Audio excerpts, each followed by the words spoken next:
Boa tarde. Muito bem-vindos ao ciclo de conferências Fidelidade na Culturgest. Hoje sobre o tema Economia e Alterações Climáticas. Pedimos que suba ao palco o Sr. Dr. Jorge Magalhães Correia, Presidente do Conselho de Administração da Fidelidade.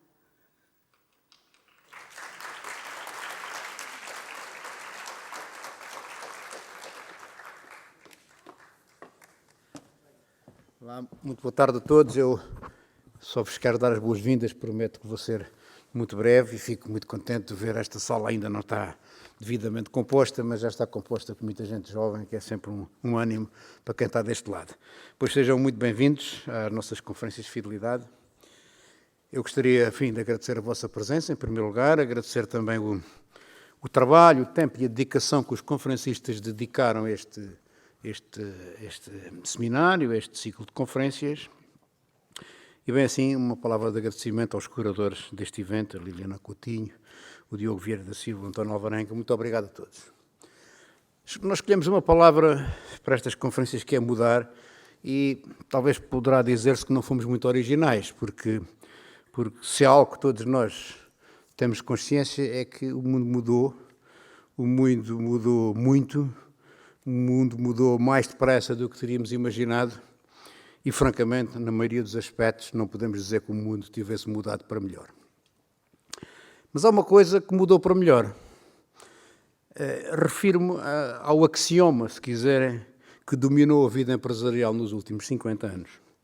De facto, aquele objetivo de crescer sem atender às chamadas, hoje, externalidades negativas, foi ultrapassado por um novo crescer, por um crescer de forma sustentável, e este novo paradigma, se quiserem, já não extravasou o âmbito científico, extravasou o âmbito intelectual, extravasou o âmbito político e hoje tornou-se uma exigência de ordem social e uma exigência de ordem de cidadania e uma exigência económica e até legal. E é precisamente por isso, pela amplitude e pela prioridade que este tema tem para todos nós, que o tema que estamos hoje aqui e que, enfim, durante 2 dias vamos conversar, vamos confrontar ideias, vamos debater estes assuntos.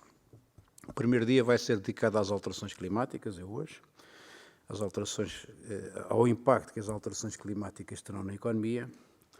Eu não vos vou amassar com a nossa ideia, mas nós no Grupo Fidelidade acreditamos que pela nossa dimensão e pela natureza do nosso negócio podemos ter um papel importante, um papel influenciador, se quiserem, no sentido de fomentar comportamentos ambientalmente mais sustentáveis. Mas claro que nós temos também que fazer o nosso próprio caminho. Nós não sabemos tudo, estamos muito longe disso, estamos a aprender também, como todos nós. Estamos atualmente a desenvolver um estudo abrangente relativo ao nosso impacto ambiental, quer ao nível interno da nossa relação com os colaboradores, quer ao nível externo, na relação com os clientes, os nossos produtos, quer ao nível de investidores, que somos. A Fidelidade é um dos grandes investidores institucionais do país, talvez o segundo ou terceiro, e isso dá-nos um instrumento poderoso de intervenção nesta área dos investimentos, selecionando aquelas áreas que devemos investir. Este é um trabalho que nos irá permitir, no início de 2003, consolidar e ter uma visão mais clara da nossa estratégia de mitigação e adaptação às alterações climáticas. Entretanto, enquanto este trabalho decorre, o que é que nós fizemos? Aproveitamos para capacitar as nossas equipas e para tentar consolidar internamente, e esse é um trabalho diário e que temos que o fazer ainda melhor, consolidar internamente uma cultura de responsabilidade e de sustentabilidade em todos e cada um dos colaboradores do Grupo Fidelidade. Porque nós achamos que este tema é uma porta que se abre de dentro para fora e não o contrário, como muitas vezes acontece. De facto, para nós não se trata apenas de responder a questões regulamentares, nem muito menos de ir atrás de tendências, como tantas vezes assistimos, de uma forma artificial. Trata-se antes da necessidade, se quiserem, de rever os nossos modelos de negócio, de acordo com outro tipo de critérios e outro tipo de exigências, porque isto, se bem virmos as coisas, acaba por ser uma condição de sobrevivência da nossa própria atividade. Nós somos, no essencial, o Grupo Fidelidade tem hospitais, a de Luz Saúde e é um grupo segurador, mas somos basicamente, no essencial, uma entidade tomadora de riscos. E vemos como é que o aquecimento global, por exemplo, está a provocar o aumento dos eventos climatéricos extremos, como os terríveis incêndios que devastaram o país, que sofremos em 2017, como o recente furacão que devastou o estado da Flórida. E, portanto, e aquilo que vos posso garantir é que a indústria seguradora e a indústria resseguradora, se quiserem, seria certamente uma das mais afetadas se, por algum motivo, fracassassem as ações contra as alterações climáticas que estão em cima da mesa. Acresce que nós temos uma visão otimista do país e acreditamos que em Portugal temos, de facto, uma enorme oportunidade e podemos ir muito mais longe no processo de descarbonização. De facto, nós somos um país com um peso importante de energias renováveis, uma parte substancial da nossa energia vem de fontes renováveis. Temos sol, temos vento, temos água para produzir hidrogénio verde, não temos indústrias pesadas muito poluentes, somos um país mais florestal que agrícola e temos empresas de energia muito eficientes, muito competitivas e, aliás, com satisfação nossa, quase todas elas, ou para não dizer todas, nossas clientes. Amanhã falaremos de diversidade e de inclusão, outro tema muito relevante, sobre o qual temos aí posições mais firmes e mais consolidadas, mas teremos ainda muito que fazer. Mas, enfim, deixarei ao meu colega Rogério Henriques, CEO da Fidelidade, que vos possa falar um pouco mais sobre isto amanhã, quando abrir os trabalhos da conferência da manhã. Eu termino a agradecer ao Marco de Puter, à Liliana Coutinho, toda a sua equipa, todos os curadores, terem aceitado o desafio de colaborar com a Fidelidade na conceptualização e na organização destas conferências. E muito obrigado a todos e muito bom trabalho.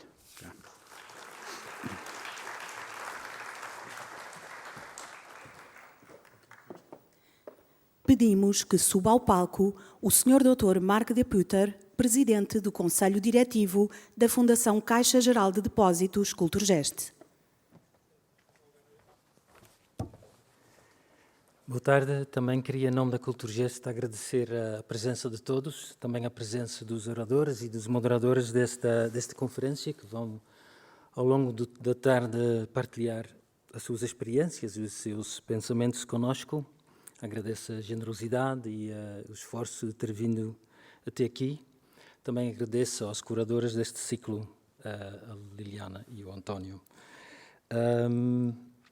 Este é o terceiro ciclo de conferências que fazemos em conjunto com a Fidelidade e também queria, desta forma, agradecer a Fidelidade por esta confiança que tem sempre tido em nós e tem sido sempre um grande prazer trabalhar com a Fidelidade neste ciclo. Vamos na terceira edição. A primeira edição foi sobre a inteligência artificial, a segunda sobre a longevidade e os impactos das alterações demográficas. E agora vamos falar sobre mais um tema que é importantíssimo para o futuro da humanidade, porventura o mais urgente dos três. Pronto, é um prazer, de facto, estar aqui convosco.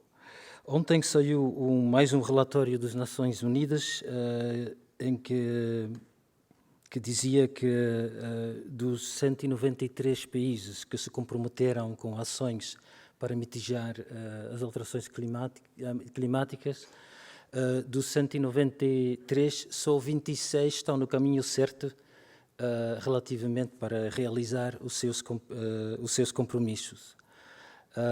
Sabemos todos que isto não é muito animador. Neste mesmo relatório também se dizia que se não houver uma redução drástica, ou seja, se os outros 120 e tal países não começassem a fazer o seu trabalho, que a temperatura vai aumentar de entre 2,1% e 2,9% relativamente aos tempos da pré-revolução industrial. E sabemos todos, entretanto, já ouvimos isso várias vezes, que 1,5 seria mais ou menos o máximo que a Terra poderia aguentar, se quiséssemos que a Terra se mantenha como um sítio agradável para vivermos em comunidade. Portanto, é claro que temos todos um desafio muito grande pela frente. Acho que também se tornou claro que não é um trabalho que só pode ser feito pelos governos, mas que todos nós temos uma responsabilidade ao nível pessoal, ao nível da sociedade civil, da comunidade e também ao nível das empresas e das instituições. É por isso que estamos aqui hoje para debater especificamente este assunto, como é que as empresas e as instituições podem ter um papel mais ativo e mais importante neste esforço global. A Culturgest tem feito imensas atividades ao longo das últimas 2 décadas, conferências, palestras, webinars, espetáculos, exposições relacionados com o tema da crise ambiental e da crise climática. Culturgest também é o líder, o coordenador de um consórcio europeu com o título ACT, Art Climate Transition, e que está a trabalhar ao nível europeu na dinamização dos esforços dentro do mundo da cultura e do mundo das artes, os esforços para mudarmos para um sistema mais sustentável. Claro que nós, tal como as empresas, também ainda temos um grande caminho a fazer, e esta conferência é só mais um passo neste caminho. Desejo-vos uma boa tarde, com muitos pensamentos, muito debate e, mais uma vez, agradeço a vossa presença.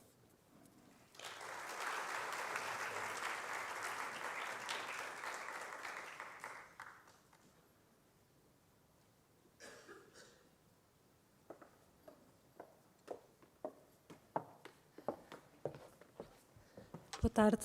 Ainda umas breves palavras antes de chamar os nossos convidados a subir ao palco. O meu nome é Liliana Coutinho, sou a programadora de debates e conferências da Culturgest e sou co-curadora com António Alvarenga, que está aqui ao meu lado, deste dia. Já tiveram uma contextualização geral do que é este dia e do que é este ciclo de 2 dias, com temas diferentes, mas que ambos têm a ver com a responsabilidade planetária que temos hoje em dia, os desafios que são colocados em termos ambientais, mas também em termos sociais. O programa está todo online, estão folhetos que eventualmente já estarão nas vossas mãos.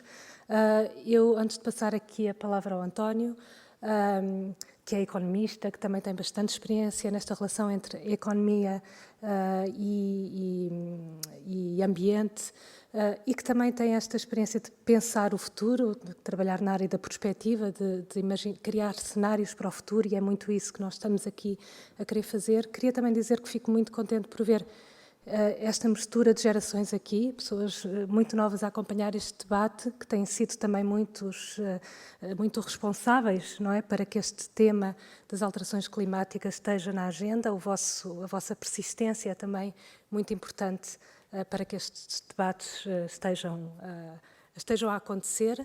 É uma questão que tem a ver com todas as gerações e as vossas questões serão muito bem-vindas na altura da abertura do debate. Vou passar então ao António. Obrigado pela vossa presença.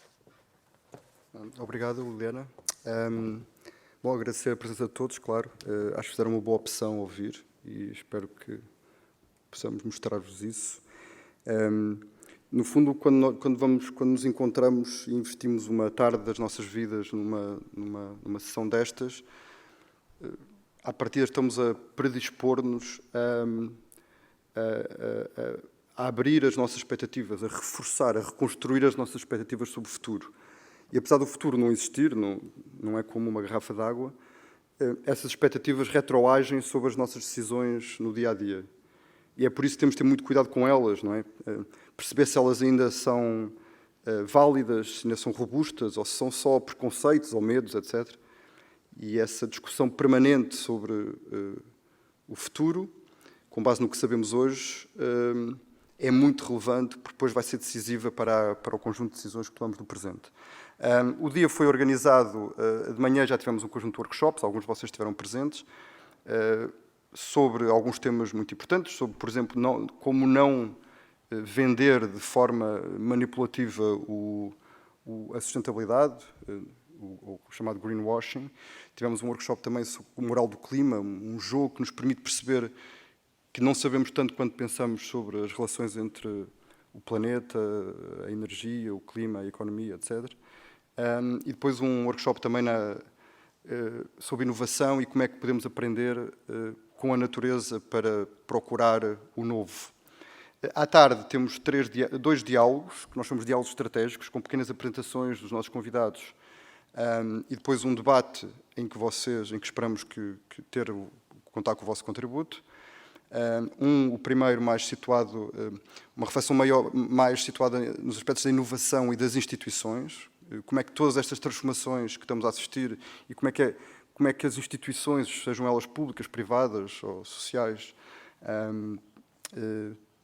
estão a reagir ou precisam de reagir aos desafios, e um segundo mais focalizado nas relações entre economia e ambiente, e emissões, se quisermos, também de CO2 e as alterações climáticas. Esses 2 irmãos, com esse terceiro irmão, que é o clima, que estão sempre em diálogo e que são grandes desafios para os próximos anos.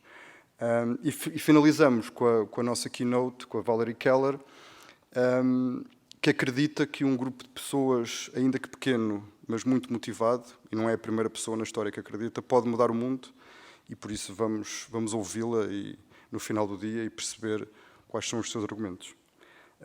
Uma boa tarde e muito obrigado.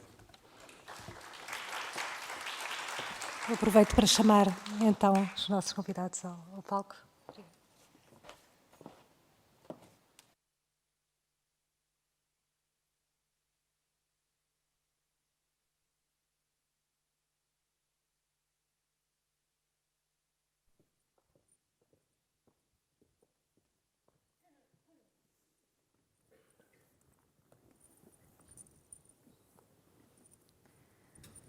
Olá a todos e a todas. Eu sou a Ana Pimentel e quero dar-vos as boas-vindas para esta tarde de conferências aqui na Culturgest.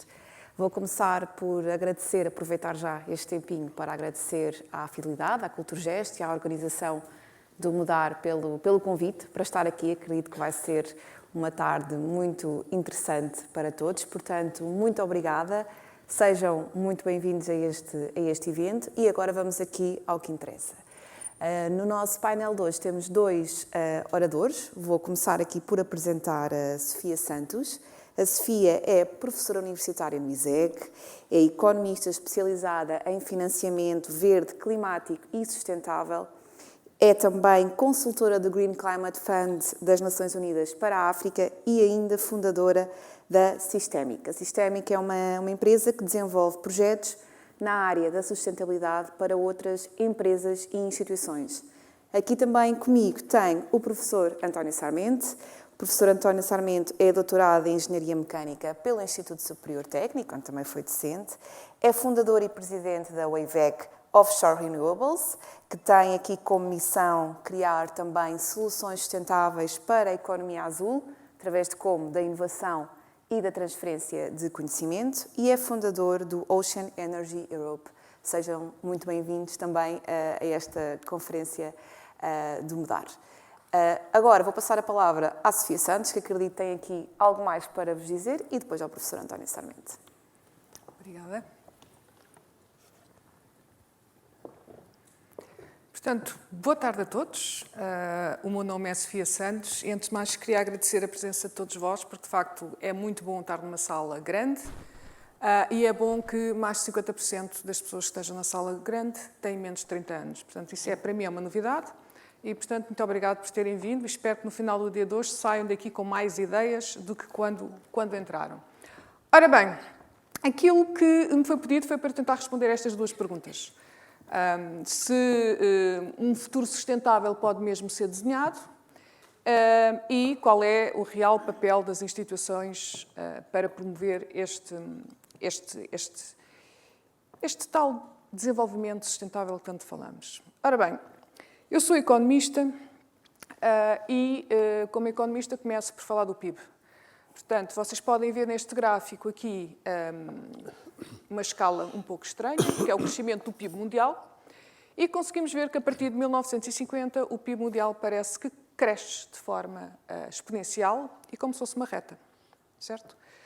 Será que este gráfico está certo? Imaginem que este gráfico eram vocês a analisar, imaginemos, o volume de vendas de uma empresa e, de repente, tinham de analisar e aquela empresa mostrava aquele volume de vendas. Eu acho que se nós olhássemos para isto como sendo um volume de vendas, iríamos ter várias perguntas para perceber se, de facto, não tinha existido um erro no fecheiro de Excel, ou se não tínhamos colocado zeros a mais.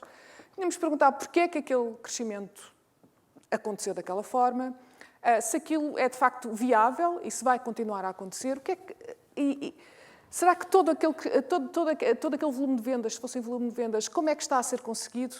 O que é que está por trás de um crescimento tão exponencial? O que é que está a acontecer como consequência deste crescimento exponencial? Eu, que sou da economia, nunca perguntaria estas questões relativamente ao PIB, porque nós, na economia, achamos que é sempre para crescer e o objetivo do PIB, do Produto Interno Bruto do país, é crescer e o objetivo do volume de vendas das empresas é crescer. E, portanto, nós gostamos de ver estes gráficos e esquecemos que gráficos desta natureza podem ter um impacto que nós achamos que era muito longínquo, mas que, na realidade, nos dias de hoje, já estamos todos a sentir. E, portanto, um crescimento económico, que porque em 1950 é o fim da Segunda Guerra Mundial, é a reindustrialização, é aqui o reaproveitamento de fábricas que estavam a produzir armas e, portanto, necessitavam e estavam a produzir algum tipo de comida. Era necessário reaproveitar tudo isso e aumentar o consumo, porque em 1950 a questão do marketing começa a surgir para aumentar a nossa necessidade de consumo, para com isso conseguirmos ter mais empresas e mais indústrias. E, de facto, nós vivemos em dois mundos diferentes. Há um mundo que é aquele em que nós vivemos. Portugal enfim, com todas as dificuldades que tem, é de facto um paraíso. E a Europa, alguma da Europa também, ainda é um paraíso, mas na realidade nós vivemos muito com este conceito de compras, do consumo, sendo que a grande maioria daquilo que nós compramos e que é consumido é produzido por um outro mundo que está lá longe, que não tem boas condições de trabalho, que não tem boas condições de educação, e portanto nós esquecemos desta discrepância que o mundo tem. Mas a componente social vai ser falada amanhã e, portanto, só dar aqui esta tónica, que tudo aquilo que nós vestimos, possivelmente, a maioria das nossas roupas tem mão de obra infantil, talvez 90% do chocolate que vocês comem também tem mão de obra infantil e, portanto, tentar perceber qual é a origem dos nossos produtos, os impactos sociais associados aos nossos produtos e serviços. Mas hoje o dia é dedicado ao clima. E o que é que os economistas, como eu, o que é que nós nos esquecemos? Porquê é que nós estamos aqui hoje? Porquê é que o clima é um problema? Porquê é que as alterações climáticas são um problema? É porque quando nós vimos o PIB a crescer, nós não ouvimos os cientistas. Portanto, os economistas e gestores não ouviram cientistas. Os cientistas andam-nos a avisar de tudo isto desde os anos 60, mas pronto, desde os anos 70, falemos assim. E o que é que acontece? Acontece que se o PIB cresce, se o sistema económico tem um conjunto de variáveis e o PIB cresce, o sistema terrestre também tem as suas variáveis e essas variáveis também crescem. E o que é que cresceu exatamente em simultâneo, vá lá? A partir de 1950 nós temos aqui um aumento das emissões de CO2, temos um aumento do metano, temos um aumento da acidificação dos oceanos, temos um aumento da captura do peixe marinho, ou seja, temos um aumento da degradação do planeta Terra pelo aumento do consumo de matérias-primas que foram necessárias para aquele crescimento do PIB e pelo impacto que a poluição e que a atividade industrial teve no planeta. O que é que nós esquecemos, economistas, de pensar que aquilo ia impactar as nossas empresas? Porquê? Porque as externalidades diziam que isto era resolvido pelo mercado. E não foi. E, portanto, é hoje em dia o mundo das externalidades, em que se dizia, enfim, que através de impostos ou através de um aumento de preços nós iríamos conseguir diminuir a poluição, simplificando aqui para os colegas mais novos, não vou entrar em muitos detalhes, mas, na realidade, isso não aconteceu a nível económico, a nível do mercado, porque senão nós não tínhamos o desequilíbrio que temos hoje planetário. Se o sistema de mercado e as externalidades tivessem funcionado, nós não tínhamos as alterações climáticas, porque teríamos sido suficientemente, o mercado tinha sido suficientemente inteligente para captar e para antecipar que hoje esse problema poderia acontecer e, portanto, antecipava e evitava-o. Ora bem, qual é que é a grande preocupação? E vocês todos já ouviram isto, mas o problema é que daqueles vários impactos que foram mostrados anteriormente, aquele que nos está a atacar de forma mais premente é o facto de a temperatura aumentar. E essa temperatura, 90 e tal % dos cientistas afirmam que esse aumento da temperatura se deve à atividade económica, à atividade humana. E qual é que é o grande problema? E isto é que nós temos de pensar porque é que estamos aqui hoje. Qual é que é o grande problema? O problema é, se a temperatura do mundo aumentar mais do que 1,5 graus face a 1800, os cientistas não conseguem antecipar o que poderá acontecer. E isto é que está a grande questão. Portanto, o que é que nós todos temos de fazer? Porque não há conhecimento. É a mesma coisa que já aconteceu em Portugal, em Lisboa, há uns 3 ou 4 anos. Era dezembro, havia uma tempestade que se dizia que vinha para Lisboa e, na realidade, foi parar à Figueira da Foz. Portanto, se a temperatura aumentar mais do que 1,5 graus, nós não sabemos por onde, os cientistas não nos conseguem identificar exatamente o que vai acontecer. Os países não vão conseguir manter e construir resiliência em todo o território e, portanto, vamos ter os chamados danos físicos e vamos ter danos financeiros e danos humanos. Muitos deles vão incidir sobre as seguradoras. Como muita porcentagem destes danos não têm ainda seguros, vão incidir muito também sobre o setor financeiro, uma vez que depois as pessoas não serão e as empresas não serão capazes de pagar as dívidas que eventualmente têm devido àquele dano. Portanto, o objetivo é fazer com que, até ao final do século, a temperatura não aumente mais que 1,5 graus, sendo que à data de hoje, em Portugal, já aumentou 1,3. Ok? Portanto, ou 1,5 em Portugal e, em termos globais no mundo, à volta de 1,3. O que significa que a probabilidade de nós termos um planeta que esteja sob nosso controle é quase zero. Portanto, estamos a caminhar para um planeta em que o clima, nós não vamos ser capazes de controlar o clima porque não estamos a agir de forma rápida suficiente para evitar este aumento da temperatura. Isto saiu esta semana no Guardian e, portanto, o que é que diz aqui? Diz que talvez uma próxima pandemia decorra dos glaciares que estão a derreter. Ou seja, os glaciares, nunca ninguém estudou o que é que está debaixo dos glaciares. Okay? Estão bactérias. Está a peixarada, eu sou economista, posso dizer estas coisas assim, portanto, está a peixarada, está bactérias, está whatever. Okay? E ninguém nunca na vida contactou com aquilo e, portanto, nós sabemos lá o que é que está lá. Que tem a sua própria vida e que nós, contactando com aquelas bactérias, será que nos vamos dar bem ou vamos dar mal? Mas há quem alerte que talvez nos possamos dar mal. E isto é porquê? Porque o gelo está a derreter. Porquê? Porque a temperatura está a aumentar no planeta. Okay? Outra coisa que eu acho que é o mais interessante para hoje, isto é esta grande resseguradora, a Swiss Re, que diz que, basicamente, eu acho que nós devemos começar a incluir isto nos modelos económicos, que é o aumento da temperatura faz diminuir o PIB. Estudos da Swiss Re dizem que, mesmo que nós consigamos atingir um aumento da temperatura inferior a 2 graus, que é aquela parte ali, a primeira coluna, nós conseguimos ver que nós vamos ter o PIB a nível mundial a decrescer, porque vamos ter danos que não vão ser, vamos ter danos físicos e humanos que não vão ser pagos. São danos para a economia que vão ocorrer. Quanto mais a temperatura aumenta, e nós estamos a caminhar para o 2,6 ou 3,2, quanto mais a temperatura aumenta, mais o PIB decresce. E, portanto, à data de hoje, nós podemos estar a caminhar para, durante a segunda metade do século, nós temos uma diminuição do PIB na ordem dos 18% a nível mundial e na ordem dos 10% a nível europeu. E, portanto, o que não se quer é isto. Portanto, se um aumento da temperatura faz diminuir o PIB, então os modelos macroeconómicos deviam ter lá esta componente e a política pública devia ter esta componente. Porque, por promover determinados investimentos ou promover determinado consumo, pode estar a fazer com que a temperatura aumente e isso vai baixar o PIB. E essa parte tem sido completamente ignorada.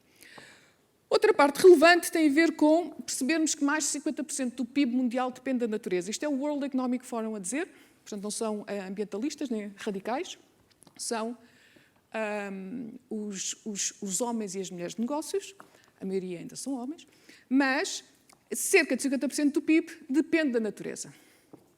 Ora, e em Portugal? Eu diria que Portugal, o PIB, muito mais de 50% depende da natureza em Portugal. Ou seja, se nós não protegemos a natureza, o que é que vai acontecer ao PIB? Vai baixar. E estamos a caminhar para aí porque uma série de estudos internacionais identificam que há várias espécies, várias matérias que estão a diminuir a sua disponibilidade ao nível do ecossistema e, portanto, estamos a caminhar também para uma hipótese em que o PIB desce porque a natureza também diminuiu. E, por isso, proponho uma nova fórmula do PIB, só para desafiar, que, na realidade, qual é que é, assim, o produto interno bruto de um país corresponde aqui ao consumo que é feito, ao investimento privado, ao investimento público, às exportações, menos as importações. Temos de encontrar ali uma variável qualquer para, ao PIB, retirar a consequência do aumento da temperatura e temos de adicionar qualquer coisa para incluir a manutenção da biodiversidade. A manutenção, se for positiva, é o mais, se for destruição, será o menos. Isto é o que mede mais ou menos um PIB, sendo que estas partes a vermelha, nós estamos aqui porque nunca medimos aquelas duas partes a vermelho. E como o PIB só mede aquilo que o mercado atribui um valor, como há muita coisa na vida que não tem um valor de mercado, o PIB não mede essa muita coisa na vida e é por causa disso que nós temos as alterações climáticas, porque nunca se valorizou essa componente. Pergunta, pode-se de facto este futuro estar a ser desenhado, um futuro mais sustentável? Eu diria que já está a ser desenhado e agora vou acelerar. Temos a Agenda 2030, a Agenda dos Objetivos para o Desenvolvimento Sustentável, que nós podemos pensar nisto como, de facto, o que podia ser um PIB. Um verdadeiro produto interno bruto deveria conseguir responder e conseguir atribuir valores a estas várias dimensões.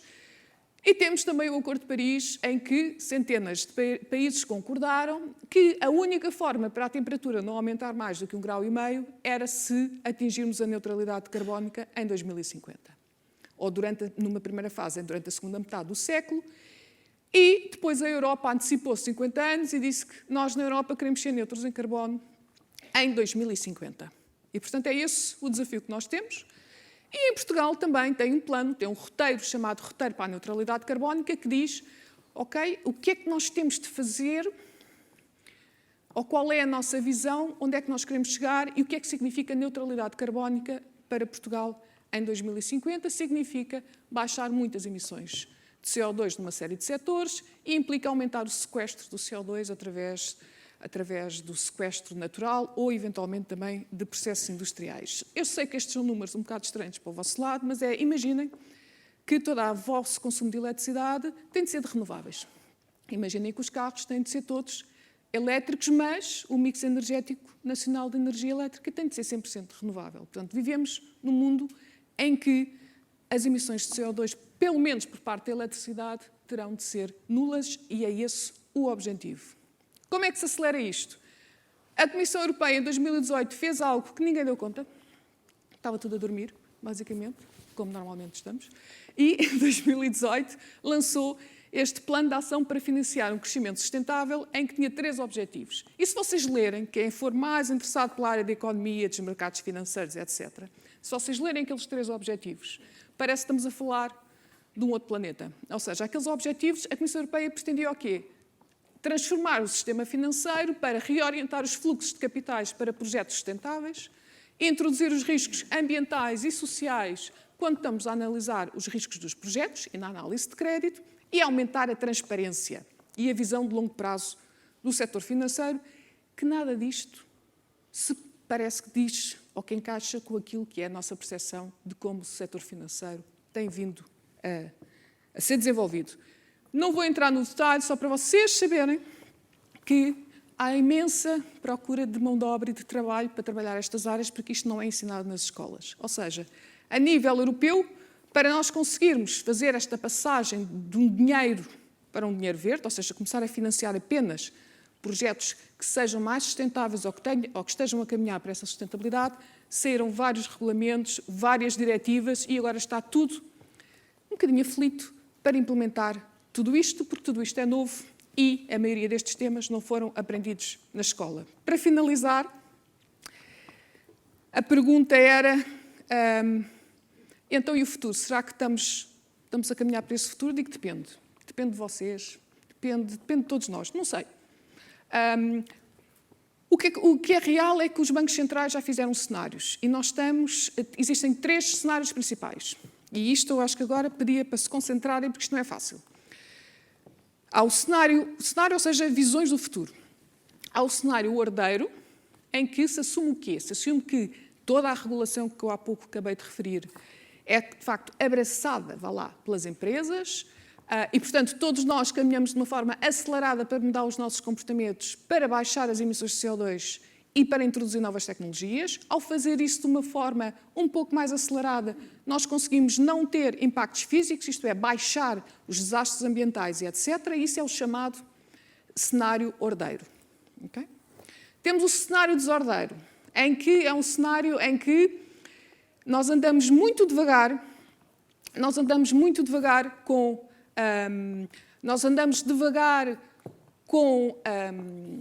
com a questão de transpor os regulamentos e o nosso andamento é mais lento e, em simultâneo, o que é que nós temos? Temos, então, mais alguns danos ambientais e algumas catástrofes. E já é um cenário, é desordeiro. Isso significa o quê? Que se calhar chegamos a 2030 e, de repente, não se fez nada e, de repente, tem-se um imposto sobre o carbono de 200 euros, por exemplo. Quando nós colocamos a nossa gasolina, passamos a pagar 200 euros por cada tonelada de CO2. É possível. E depois temos o outro cenário, que é aquele para o qual nós estamos a caminhar, que é o mundo está quente, é uma casa quente. É aquele cenário em que não se faz grande coisa, somos muito lentos, porque achamos que isto não vai acontecer, e depois acontece no futuro uma série de catástrofes ambientais que vocês todos nesta sala vão sentir, alguns de nós não vamos sentir tanto, já não vamos estar cá, mas vocês, com certeza, vão todos sentir. E, portanto, o que é que está aqui subjacente à ideia? A ideia é que o caminho melhor, e aliás, o cenário económico que traz menos danos económicos para o mundo e para as comunidades e para as instituições financeiras é o cenário ordeiro. Isto significa o quê? É o cenário em que nós abraçamos a regulação e agimos o mais rapidamente possível para a implementar. Eu bem sei que, de uma forma geral, as pessoas não gostam de regulação. Eu, há 20 anos, também não gostava, mas percebi que, se não for a regulação, nada acontece nestes temas ao nível das empresas e dos setores. Finalmente, como é que podem as instituições, algumas ideias, como é que podem as instituições acelerar a sua transição? As empresas, as PMEs, podem contabilizar as suas emissões de CO2, podem ter uma estratégia também para serem neutras em carbono, podem adaptar e podem recorrer a cofinanciamentos que vão existindo para esta matéria e devem educar e capacitar os colaboradores, os governos, talvez a continuação da reforma fiscal verde, atribuindo aqui alguns benefícios fiscais às empresas e aos produtos que podem contribuir de forma mais positiva para estas matérias. As universidades precisam de democratizar o acesso a esta informação. Saber verdadeiramente sobre sustentabilidade ainda só se consegue saber pagando, através de cursos para executivos, pós-graduações. O conhecimento para vocês nesta matéria de forma profunda ainda não está completamente democratizado. E o setor financeiro, como é que pode trabalhar estes temas, apoiar as empresas a fazerem esta transição, através de conceder empréstimos para a transição energética, portanto, para ajudar as empresas a terem um melhor comportamento, criarem produtos financeiros também neste sentido e, basicamente, também capacitar muito os seus colaboradores internamente, porque este é um tema que, por muitas grandes escolas que as pessoas tenham andado no passado, e por muitos INSEADs e Harvard, só há coisa de 5 anos é que estes temas começaram a ser ensinados nessas escolas. Portanto, o detalhe, só há regulação há coisa de 2 anos. Portanto, para se perceber bem como é que isto pode ser trabalhado, é preciso as pessoas terem muita disponibilidade para aprenderem. E significa que é preciso sermos capazes de usar os 2 lados do cérebro. E isto é uma coisa que é normalmente muito difícil de fazer, que é não acharmos que somos bons gestores ou bons empreendedores só por sermos racionais. Primeiro, o ser humano não é racional. Segundo, a grande maioria das nossas decisões são emoções. Só aquilo que nós sentimos é aquilo que nos faz decidir. E terceiro, nós temos muito mais intuição. O cérebro consegue processar muito mais informação que nos dá um estímulo para ter uma determinada decisão que depois nós, de forma consciente, não somos capazes de perceber porque é que achamos que aquele é o caminho certo. Portanto, saber utilizar a criatividade, a forma diferente de ver os problemas e de encontrar soluções é fundamental para nós caminharmos para uma resolução deste problema, que, como já vimos, se não caminharmos de forma rápida, vamos perder a corrida e alguém vai sofrer. Não seremos nós, mas sem dúvida será a geração mais nova. Obrigada.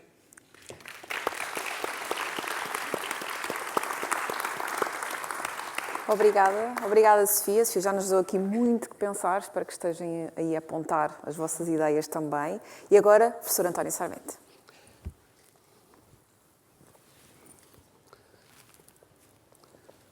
Bom dia a todos, ou boa tarde. Muito obrigado à Fidelidade e à Culturgest por este convite, tenho muito prazer em aceitar.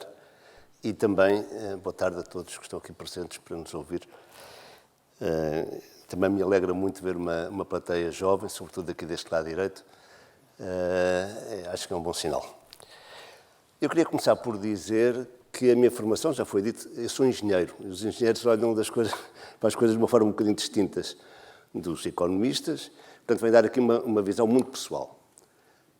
E pegando naquilo da introdução da Sofia, que é o crescimento do PIB, eu diria o seguinte: a não ser numa situação de catástrofe, é impossível baixar o PIB, porque ninguém o quer. Pois, ninguém quer. Portanto, é impossível. Então, onde é que está a solução? A solução é fazer melhor. É fazer melhor. E fazer melhor a todos os níveis. Comportamento social, comportamento individual e no desenvolvimento de tecnologias e de métodos que nos permitam fazer ainda melhor do que aquilo que nós conseguimos fazer com aquilo que temos hoje disponível. Por isso, e se nós pensarmos quais são, de facto, os desafios que a sociedade tem, que o mundo tem, é essencialmente alimentação, energia, água doce, saúde, num clima ou num ambiente, numa configuração que é um pouco complicada, que são as alterações climáticas, a instabilidade e esqueci-me de dizer há pouco, mas porquê é que o PIB tem que continuar a crescer? Nem é tanto porque nós queiramos ser cada vez mais consumistas, o que se calhar também é verdade, também queremos, mas nem é tanto por causa disso. Tem a ver com o crescimento da população mundial e tem a ver com o acesso a padrões de consumo ocidentais de uma percentagem cada vez maior dessa população. Isso é que fez com que, recordo-me em termos de energia, o consumo de energia desde quando eu nasci, em 1952, há 70 anos, era um determinado e hoje é 7 ou 8 vezes superior. Porquê? Não é tanto que nós gastemos muita energia, é porque há uma população cada vez maior que quer ter o conforto que nós precisamos. E isso é o motivo. Portanto, eu vou centrar a minha apresentação mais na componente da inovação, porque eu acredito que é essencialmente através da inovação que nós podemos progredir. E como sou engenheiro, vou ter tendência a centrar mais na inovação tecnológica, embora pontualmente tente fazer a ponte para outras inovações. E entrando no capítulo da inovação, eu distingo entre inovação disruptiva e inovação progressiva. Já vou explicar uma coisa ou outra, mas penso que o contexto, o conteúdo é claro. E chama a atenção para isto porque elas têm desafios diferentes. E como vamos ver, a inovação disruptiva é muito mais difícil de implementar, tem muito mais riscos do que a outra, do que a progressiva. Aqui tenho alguns exemplos de inovações disruptivas. Há algumas coisas de comum. Elas são desenvolvimentos que não se baseiam significativamente em nada que houvesse antes. E, por isso, são inovações com maior risco, porque não se sabe muito bem como é que elas vão ser aceitas pela sociedade, não se sabe muito bem qual é que é o custo do seu desenvolvimento, quanto tempo é que demora, etc. Por outro lado, são inovações que, por aparecerem um pouco do nada, não há uma cadeia de valor que lhes esteja associada. Portanto, o inovador, seja ele um indivíduo, e muitas vezes é um indivíduo, ali no caso que nós vemos da lâmpada foi o Edison, no caso do transplante de coração foi o Dr. Barnett, no caso do Facebook o Zuckerman, sempre estão um bocado isolados, não têm o conforto de ter uma indústria por trás a puxar por eles, portanto tem que ser eles a puxar pela indústria. Em relação à inovação progressiva, a situação é ao contrário. Nós, por exemplo, olhamos para um automóvel e distinguimos perfeitamente um automóvel de 1930 de um de 2020. mas não somos capazes de caracterizar exatamente o que é que esteve na origem das diferenças que nós visualmente identificamos e que sabemos que existem, não só em termos do aspecto, mas sabemos que os motores são completamente diferentes, sabemos que o conforto é completamente diferente, sabemos que a segurança é completamente diferente. Agora, traçar todas essas pequenas evoluções não é possível. Qual é que é a característica da inovação progressiva? Em geral, nós não identificamos nenhum nome particularmente para este ou aquele desenvolvimento, não sabemos. Mesmo em termos de empresas, sabemos que há empresas mais inovadoras do que outras, mas é muito difícil de traçar, de facto, esse processo de inovação. Mas, por outro lado, sendo baseado em pequenos passos progressivos, o risco associado a cada um é muito menor. O custo associado a cada um dos desenvolvimentos é muito menor. O risco de mercado associado a cada um deles é muito menor, porque nós, sendo um processo contínuo, nós sabemos como é que o mercado reage, etc. Portanto, o risco aí é pequeno. E, por outro lado, há uma cadeia de valor associada a isto. No caso da indústria automóvel, é uma cadeia de valor brutal, que tem uma capacidade de influência junto de governos, etc., muito grande e, portanto, está numa situação completamente diferente do desgraçado do inventor que está sozinho a pôr o braço no ar, atenção que eu estou aqui, não sei o quê. E isso é verdade em praticamente todas as inovações progressivas. Em todos estes casos, nós de facto vemos o papel do indivíduo. O indivíduo é o motor da inovação. Portanto, há aqui um agente de inovação fundamental, que são as pessoas. Há outro agente, que são as instituições. Normalmente, a instituição líder, que assume aquela inovação e que a transporta e, portanto, que a fomenta. E depois há as outras instituições, que são os clusters, que são fundamentais para apoiar, porque são eles que têm um conjunto de conhecimento que não está na instituição líder, mas que é fundamental para que o processo tenha lugar e para que um produto possa ser colocado no mercado. E depois há outro agente de inovação, para além destes três, muito importante, que é a sociedade. Porque a sociedade é que vai determinar várias coisas, a começar pelo fim. A sociedade é que determina se uma dada inovação é aceita ou se não é. Aquilo pode ser um produto ótimo, mas se a sociedade não tiver a potência para o consumir, aquilo morre na primeira semana. Não tem. Portanto, a sociedade é muito importante. É muito importante também para apoiar o desenvolvimento. Há desenvolvimentos que a sociedade aprecia e que, portanto, naturalmente os promove, e há outros que têm menos apetência e, portanto, tenta travar, ou pelo menos não explora da mesma forma. E, portanto, a sociedade, além de ter este papel de promoção, tem também um papel de regulação, através, obviamente, dos organismos com os quais a sociedade interage connosco. Portanto, estou a falar aqui do governo, dos organismos da administração pública. Portanto, eu vejo estes 4 níveis de intervenientes, com as características que eu já disse, e eles interagem de forma um pouco diferente conforme a inovação é disruptiva ou é uma inovação progressiva. E eu agora ia dar 2 casos de exemplo, um caso de estudo, talvez seja um pouco exagerado chamar estudo de caso, mas enfim, 2 casos que eu acompanho desde muito cedo, há mais de 40 anos, que são as energias renováveis no mar. E vou escolher aqui 2, que são 2 situações muito diferentes. A energia eólica offshore e a energia das ondas. São 2 tecnologias que começaram a ser desenvolvidas na década de 70 do século XX, com as crises energéticas, e que hoje estão em situações completamente diversas. No caso da energia eólica, nós temos instalados no mundo cerca de 800 gigawatts, provavelmente não vos diz nada, mas eu posso-vos dizer que um reator nuclear tem 1 gigawatt. Portanto, estão instalados o correspondente a 800 reatores nucleares em energia eólica. Isso aí já vos diz qualquer coisa. Em termos de produção de energia, não é tanto, serão correspondente talvez a 300, 350 reatores nucleares. Ou seja, estamos a falar de uma quantidade muito substancial, estamos a trabalhar, a falar de uma indústria muito potente, de uma cadeia de valor muito desenvolvida e de uma contribuição muito significativa para a sociedade. E eu acho que o futuro vai passar por aqui. Há uns anos atrás fazia parte de um clube mais seleto, mas eu acho que hoje toda a gente já sabe que vai passar por aqui. Portanto, temos esta realidade, uma tecnologia com imenso sucesso. E no caso das ondas, da energia das ondas? Bom, no caso da energia das ondas, a situação é completamente diversa. Nós temos ainda Não temos nenhuma central a funcionar no mundo, não temos nenhum produto desenvolvido, acabado.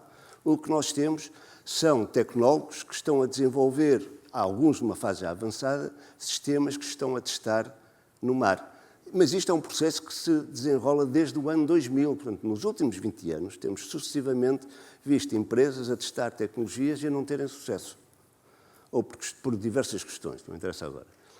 O que tem aqui na figura, do vosso lado direito, é um sistema que vai ser testado agora no norte de Portugal, numa empresa sueca, com quem o Wavec trabalha há mais de 10 anos, e que eu espero que tenha sucesso, porque foi um processo de desenvolvimento muito bem conduzido. Mas ainda com imenso risco, pode acontecer que eles não tenham sucesso.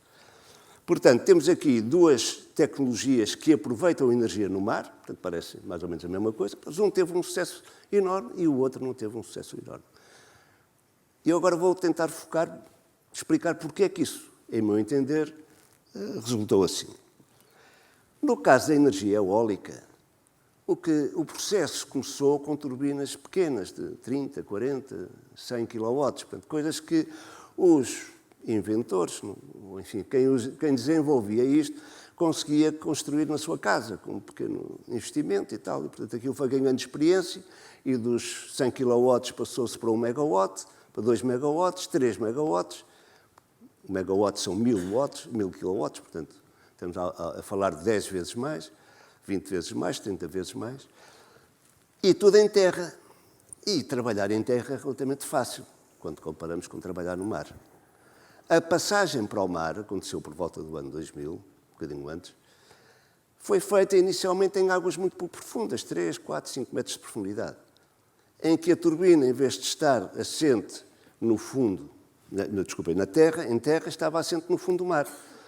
Mas isto não tem nada de disruptivo, isso, porque nós conhecemos inúmeras pontes cujos alicerces estão no mar, ou no meio do rio.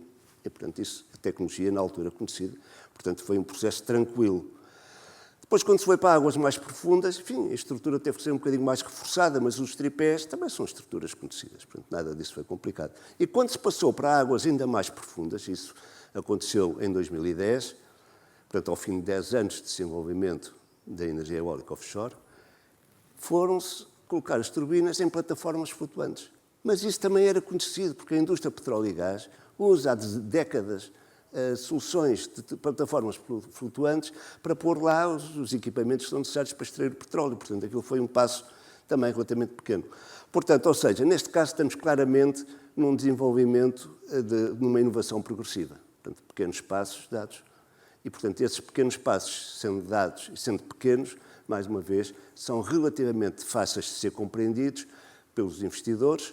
O risco é relativamente pequeno, portanto, é relativamente fácil, foi relativamente fácil canalizar capital muito intensivo, mas foi relativamente fácil fazer isto. Um parque eólico, já agora só para ter uma ideia, um parque eólico offshore anda abaixo de 400 megawatts, não existe, mas tipicamente andam nos 700, 800, 1000, 1500 megawatts, portanto, à volta de 1 gigawatt. Porquê? Porque o custo de infraestruturação é tão grande que ter menos turbinas torna esses custos de estrutura muito, muito elevados.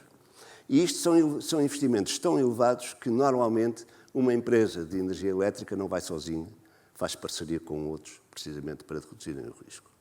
Estamos a falar aqui de investimentos. Um megawatt são à volta de 4 milhões de euros, portanto, 1000 megawatts são 4 mil milhões de euros de investimento. Portanto, é muito dinheiro. No caso das ondas, qual é a situação? Quando começou a ideia, ninguém sabia como é que se podia aproveitar a energia, portanto, é completamente disruptivo.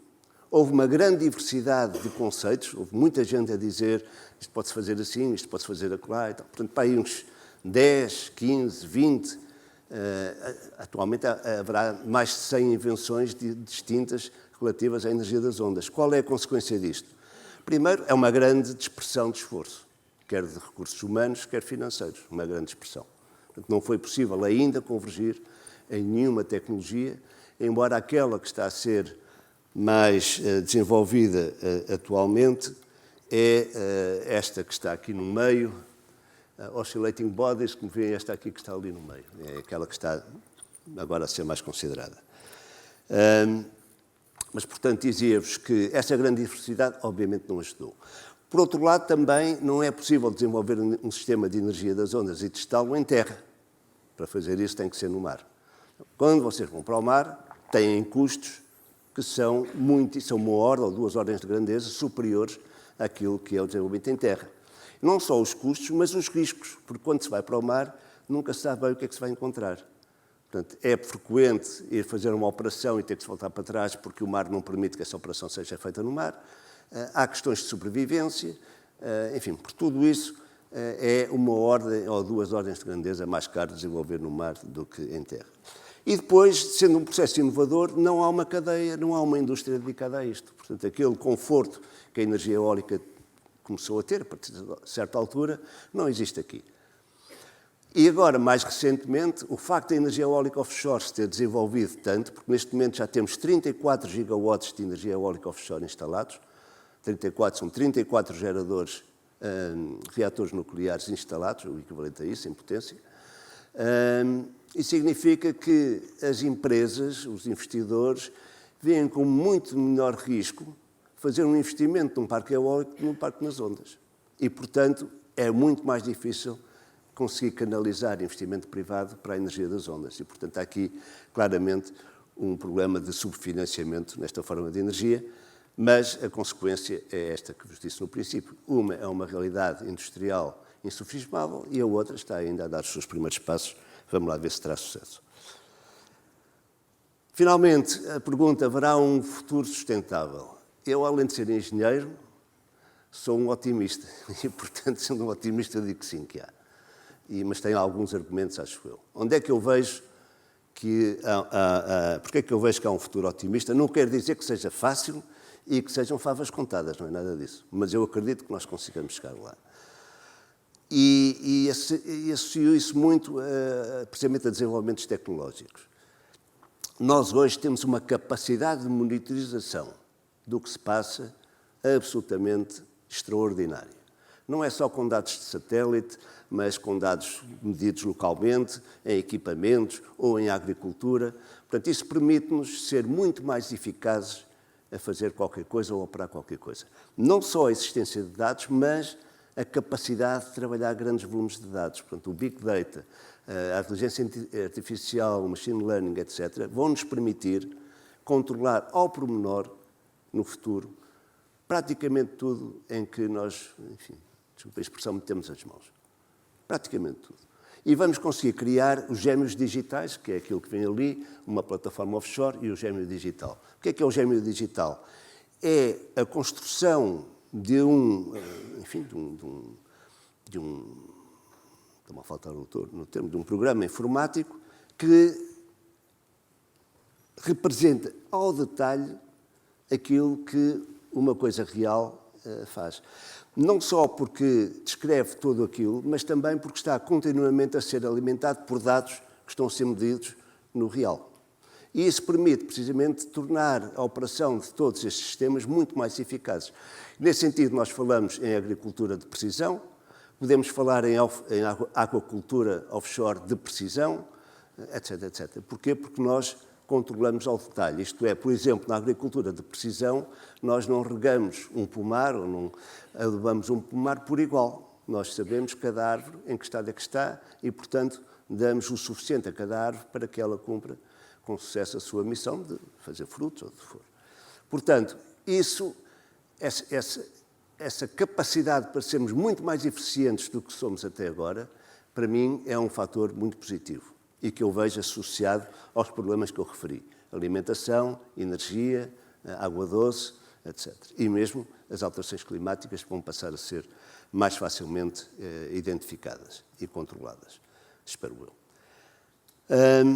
Finalmente, também vejo como positivo tudo aquilo que já não é propriamente base tecnológica, mas que é o acesso da população mundial a mais conhecimento, de uma forma muito direta, através da Wikipedia, de outros da internet em geral, o acesso até a produtos. Hoje em dia, enfim, qualquer ponto do país, nós conseguimos comprar qualquer produto que esteja no mundo, entre aspas, porque temos o eBay e outros mecanismos que nos permitem isso. Isso, enfim, para quem vive em Lisboa e que com uma certa facilidade vai comprar seja o que quiser em qualquer sítio, para quem vive em zonas mais isoladas já não será tanto assim. E, por outro lado, há as redes sociais que nos permitem pôr em contacto uns com os outros.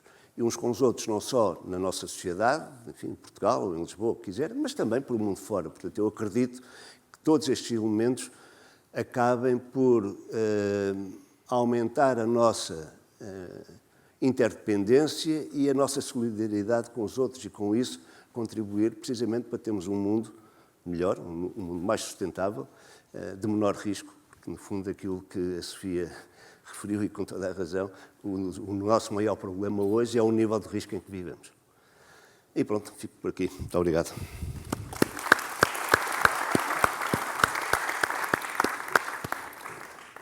Muito obrigada, professor António Sarmento. E antes de passarmos aqui também para o nosso público, poder fazer as suas perguntas, eu gostava de vos perguntar a ambos mais ou menos a mesma coisa, porque estava-vos aqui a ouvir, então há esta relação quase umbilical entre o dinheiro e o ambiente, não é? E a natureza, o que está a acontecer. Portanto, entre aqui o PIB e as alterações climáticas.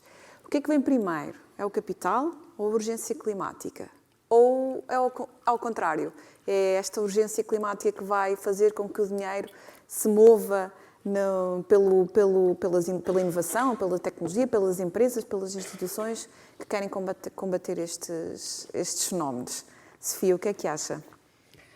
Ora bem, quer dizer, essa pergunta é complexa e faz mandar para trás até para o próprio Adam Smith. O Adam Smith,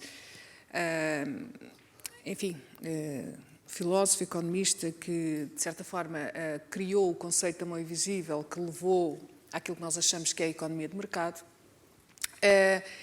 E ele ficou conhecido por ter dito algo deste género, que se cada um de nós agir de forma individual e no nosso interesse próprio, que a sociedade consegue atingir o seu bem-estar coletivo. E a isto chamou a mão invisível. E nós, quem tira a economia, aprende isto.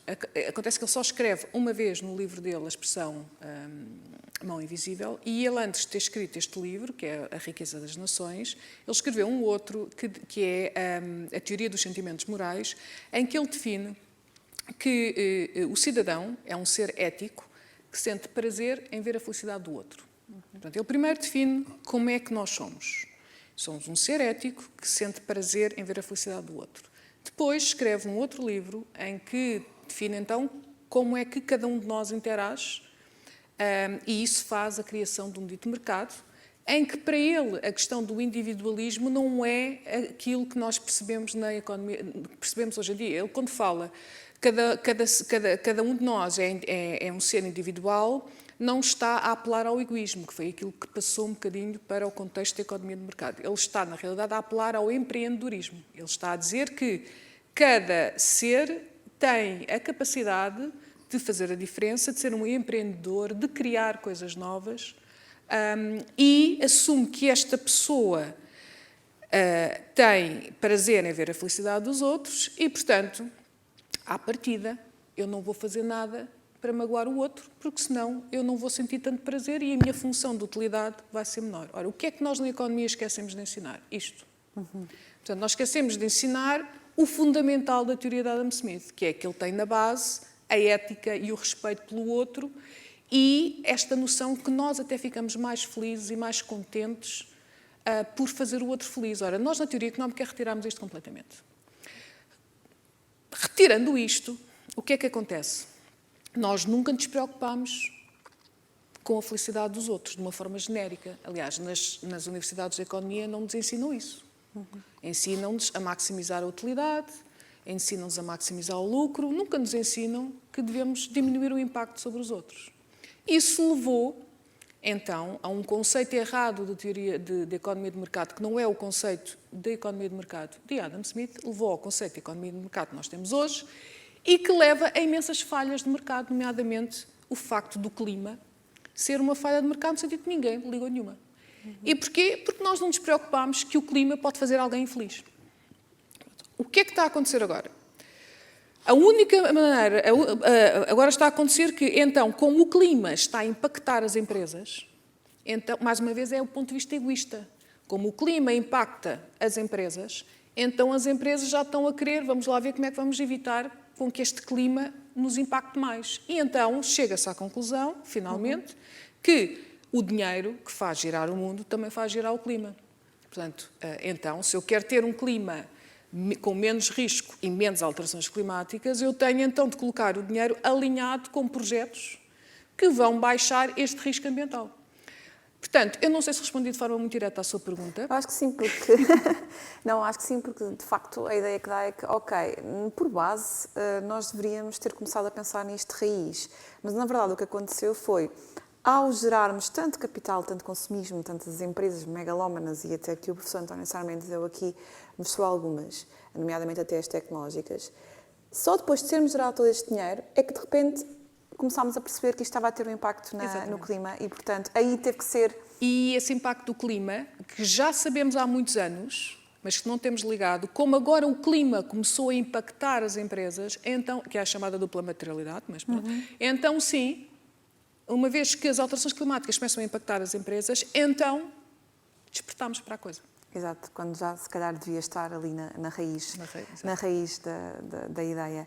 E isto até casa aqui um bocadinho com o cenário que o professor António acabou por dar aqui também da energia eólica offshore e da energia das ondas, porque de facto 20 anos a testar isto é muito tempo, não é? É muito tempo para o planeta poder ver resultados. O que é que falta aqui? É dinheiro? É o tal investimento? A inovação existe, mas tem muitos entraves? Ou não, ou até existe inovação, até existe capital, ele não está a ser direcionado para as coisas certas? Bom, em relação a essa questão, em particular da energia eólica e da energia das ondas, eu suponho que uma parte do problema é o capital. Mas eu não posso acusar o capital de falha, porque, efetivamente, se há uma energia eólica que cumpre o mesmo objetivo, com menor risco e menor custo, é natural que o capital vá por aí. Podemos perguntar se, a longo prazo, ou que outros benefícios é que a energia das ondas nos pode trazer, até na exploração da energia eólica, e, de facto, há outros benefícios, e é por isso que se continua a investir.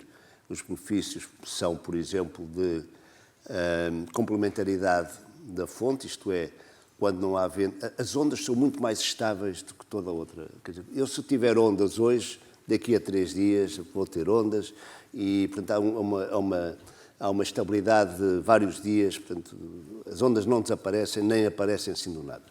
E, por outro lado, elas são criadas, eventualmente não saberão isto, é engraçado, as ondas, nós importamos as ondas, elas são geradas no meio do Atlântico, ali perto da Islândia, por aí, são geradas aí e depois vêm até nós praticamente sem dispersar energia nenhuma. Portanto, eu quando... Se me perguntarem amanhã ou daqui a 3 dias ou 4 há ondas, é ver no mapa onde é que elas estão. Elas estão-se a progredir para cá, portanto, faz previsão de ondas muito facilmente a 5, 6, 7 dias de distância. E é uma fonte muito estável, ao contrário da eólica, que é muito mais instável. Portanto, isso é um fator de interesse no aproveitamento da energia das ondas. Depois pode haver outros fatores de interesse, enfim, já mais específicos, têm mais a ver com a operação dos próprios parques de energia das ondas, pela proteção, da energia eólica, pela proteção que os sistemas de energia das ondas podem trazer. Mas pronto, há diversos... Mas não há dúvida que hoje o investimento está na energia eólica. Talvez daqui a uns anos se comece a verificar também na energia das ondas. Mas em relação à pergunta que fez, há um exemplo que eu acho que é bastante interessante, e eu estou absolutamente de acordo com a Sofia, quer dizer, é evidente que este problema começou a ser sentido na década de 70 por alguns. Estas coisas têm uma inércia muito grande, não é? E finalmente chegou, enfim, ao mundo do capital por razões, em parte, devido a pressões da população, de pressões sociais, e porque, obviamente, as próprias empresas, a própria indústria, compreende que há aqui uma situação de risco que as afeta, nomeadamente as seguradoras, porque não se sabe bem quais são os impactos das alterações climáticas em tudo aquilo que são ativos que existem no mundo. E as seguradoras têm os seus seguros e, portanto, elas próprias sentem isso. Há um projeto que eu achei muito engraçado, chamado o Projeto Poseidon, e que corresponde ao seguinte: cerca de mais de 90% dos bancos que financiam a indústria do shipping, portanto, do transporte marítimo, acordaram neste projeto que corresponde ao seguinte: eles definem para cada armador um nível de poluição ou de emissão de gases com efeitos de estufa por tonelada transportada e por quilómetro. E este nível padrão, que é igual para todos, significa o seguinte: se um armador estiver acima desse nível, eles não o financiam, simplesmente. Poderão financiar medidas para eles reduzirem o nível de emissão de gases com efeitos de estufa, mas não financiam a aquisição de novos, quer dizer, só financiam estas medidas para baixar. E essa fasquia vai baixando todos os anos. Portanto, é uma reação, precisamente, parece-me que será muito eficaz para melhorar o desempenho ambiental do transporte marítimo, não é? E, eventualmente, haverá noutros setores coisas deste género, não é? Que são introduzidas e que levam... E, portanto, no fundo, em relação à sua pergunta, eu acho que primeiro está o ambiente e depois está a reação ao ambiente, mas isso não é só num bocado de capitais, acho que é em relação a tudo, não é?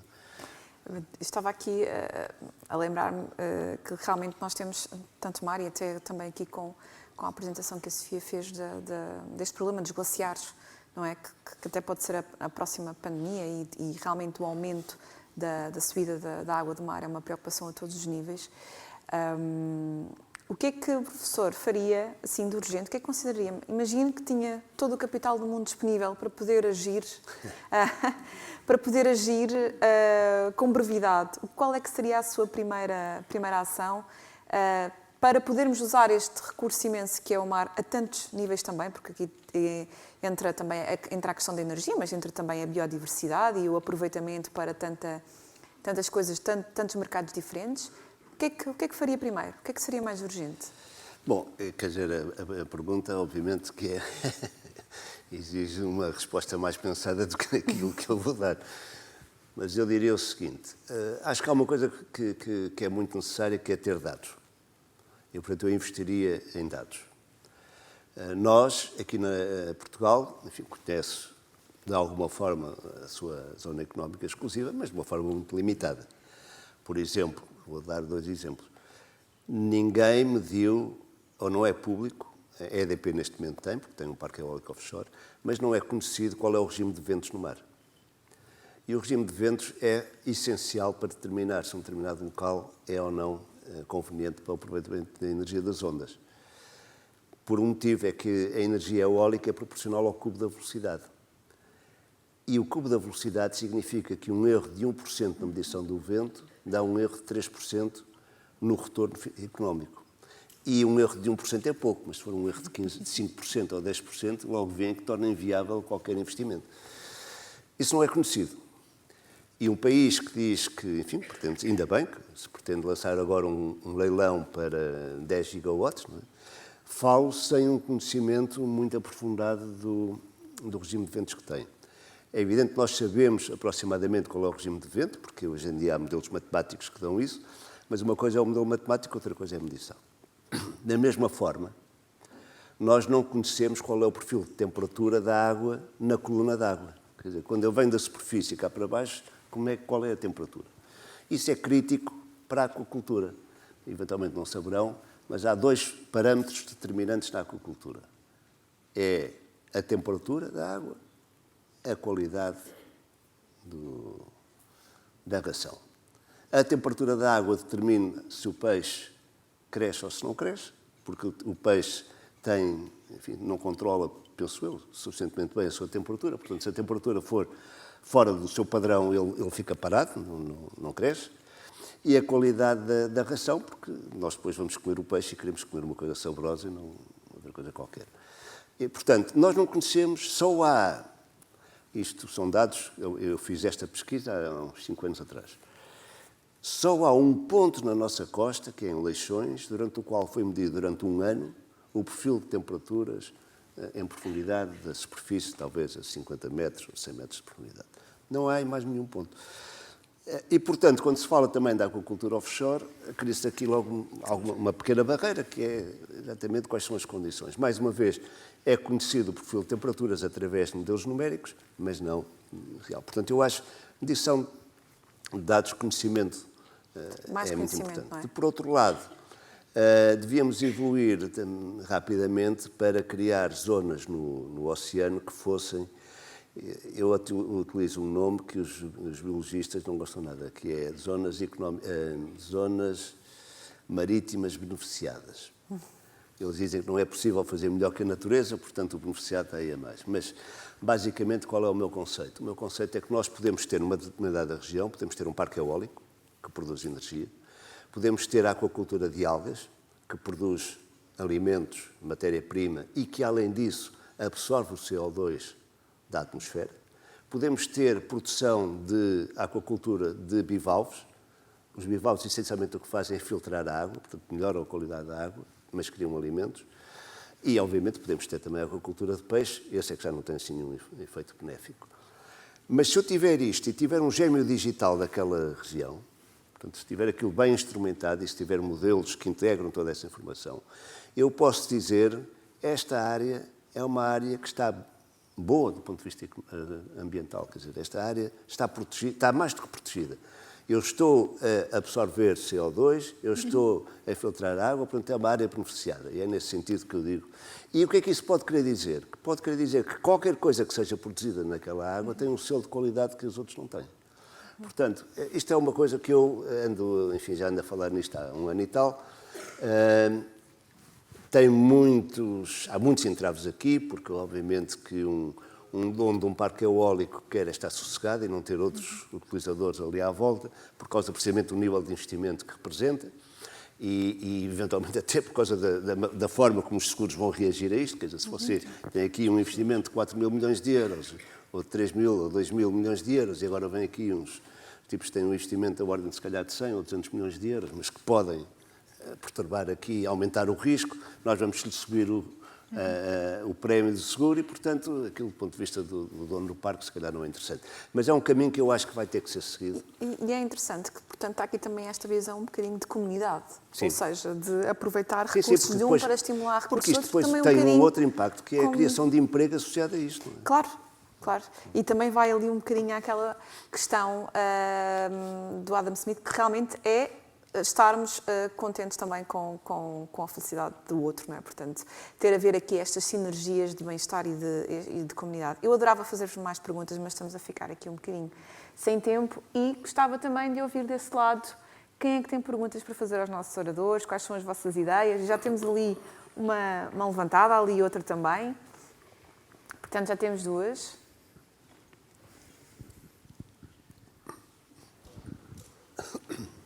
Boa tarde. Eu retive duas questões da apresentação de Sofia Santos. Uma é que o próprio crescimento pode, de forma desregulada e da forma que tem estado a acontecer, criar as condições para se comer a si próprio. Isto é, acaba por haver fatores destrutivos do PIB na própria forma como o crescimento se faz.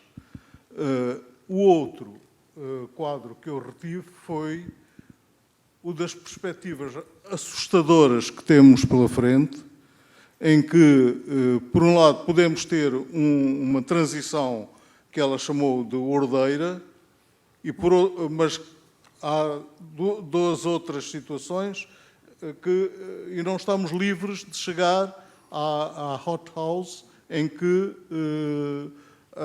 há um caos completo. E nós temos que evitar isso e sermos capazes de fazer a transição ordeira muito rápido. Portanto, pode haver ainda, como diria Kenneth Boulding, uma pessoa que acredita que num planeta finito é possível continuar a crescer indefinidamente. Ele era um economista que dizia que uma pessoa que tem essa crença ou é louco ou é um economista. Aqui, por acaso, vimos que não são só os economistas, mas a questão é que neste quadro de impossibilidade e de necessidade de mudarmos de cultura, o que é que podemos fazer para rapidamente assegurarmos-nos de que se pode fazer uma transição ordeira? É a pergunta dos $1.000 milhões, não é esta? Que é o que nós queremos saber, Sofia. Aquilo que eu vou dizer parece uma banalidade, mas eu acho que é a única resposta mesmo que faz sentido. É cada um querer nos vários papéis que assume. Portanto, eu sou pai, quero, mas sou administrador de uma empresa, já posso não querer. Depende do momento. E, portanto, eu sinceramente vejo, eu interajo com muitas empresas de várias áreas, grandes e pequenas, e é muito interessante perceber, tenho estado envolvida numas formações sobre como é que o setor financeiro pode implementar a regulação, e há um conjunto de pessoas que já percebeu que isto é ir além do racional, e, portanto, já quer-se perceber, e as perguntas que faz é como é que eu posso ir além, como é que eu posso, de facto, fazer a coisa certa, mas ainda há muita gente que as perguntas que fazem é no sentido de como é que eu posso dar a volta. Okay? Pronto. E quando eu estou perante alguém que está numa formação sobre um determinado tema, que é regulatório, mas que tem por objetivo colocar o setor financeiro alinhado com 1,5 graus, que é para salvar o planeta, e me está a fazer perguntas que eu consigo perceber que as perguntas são como é que eu vou dar a volta à regulação, eu não consigo fazer mais nada, não é? Porque aquela pessoa ainda não percebeu onde é que estamos. Portanto, qual é o básico? É muita capacitação nas empresas, a toda a gente, porque aquela pessoa não percebe, aquela pessoa nunca teve formação apropriada sobre este tema e, portanto, faz perguntas que são perguntas estúpidas e parvas, porque não tem o conhecimento. E pior do que isto, não tem a humildade de perceber que as perguntas são estúpidas e parvas, e acha que a pergunta que está a fazer, ele já sabe a resposta, não se sente cientista. E eu acho que isto é muito importante. Nós, no mundo das finanças, temos muitas pessoas que acham que têm a opinião sobre ciência e nunca tiveram nenhuma aula sobre ciência, e, portanto, isto é o que se vê hoje em dia. Portanto, qual é a resposta? É as pessoas ganharem consciência e terem a mesma consciência de quando são pais, quando estão em casa ao final do dia a dizer ao filho, ao jantar, quais são as decisões que eu tomei, se eu sinto vergonha de dizer, de partilhar as decisões que eu tomei hoje, ou se eu sinto orgulho. Mas eu acho que, no fundo, ao fim do dia, é isto. Nós temos regulação. Dinheiro não falta para fazer investimentos, independentemente das dificuldades, obviamente, desses investimentos que são, enfim, que são aqueles mais difíceis e com mais risco, independentemente. O mundo está cheio de dinheiro. As pessoas não sabem, quem tem dinheiro não sabe onde colocar o dinheiro, porque diz que não há projetos para os colocar. Temos a regulação, que obriga, e temos os seres humanos que, na rua, manifestam-se a favor do ambiente, em casa ouvem os filhos a dizer que querem o ambiente e nas suas decisões, como gestores e como empresários, tentam fugir à regulação. Portanto, só se for a consciência, é a única solução. Como é que se ganha consciência mais rapidamente? As empresas capacitando as pessoas, as universidades falando desta forma, porque é a única forma das pessoas conseguirem perceber efetivamente o que é que estamos a falar. Obrigada, Sofia. E já estamos ali, mais uma pergunta.